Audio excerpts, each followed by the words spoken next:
Stig Severinsen skal gøre noget, som ingen i verden har gjort før. Han skal svømme 76,2 meter under is, og han skal gøre det næsten nøgen. Dykket i Østgrønland var en af de største udfordringer i mit liv. Det var et dyk i badebukser i 0 grader koldt vand, og vi lavede nogle huller, og så skulle jeg hoppe derned, og så svømmede jeg simpelthen bare derudad med brystsvømning.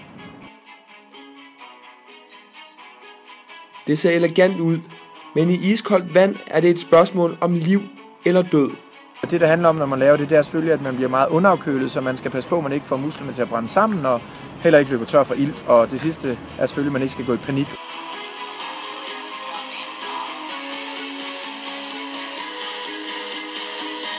Stigs dyk ligner måske et dumdristigt stunt, men i forskningsmiljøer verden over er det en stor nyhed. There's no doubt about it, he is an incredible individual. From a physiological perspective, it's actually his lung capacity, which is absolutely incredible. And then you tack on the psychology, his ability to control fear.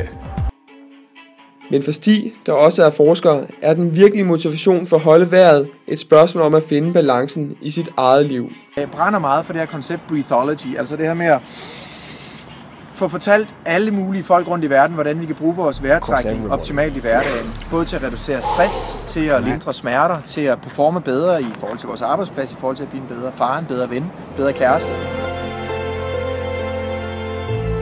Her med, at man forstår helheden, dag og nat, yin yang, altså at vi skal trække vejret.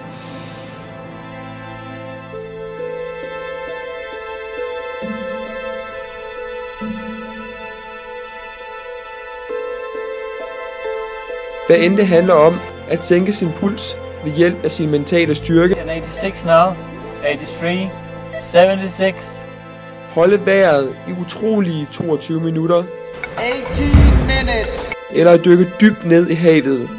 Så er Stigs hobby en af de farligste i verden. Jeg er maratonløber, og for mig er en af de største forhindringer at ramme muren. Jeg tænkte på, hvordan mødet med muren dybt under isen var for Stig. De sidste 10 meter er selvfølgelig det mest intense. Der er jeg så langt ude mentalt, at jeg ikke engang kan huske, hvor jeg ligger.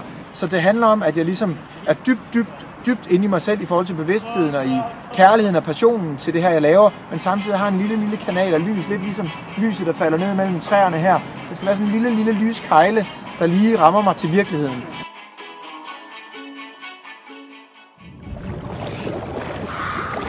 Okay, yeah, and it's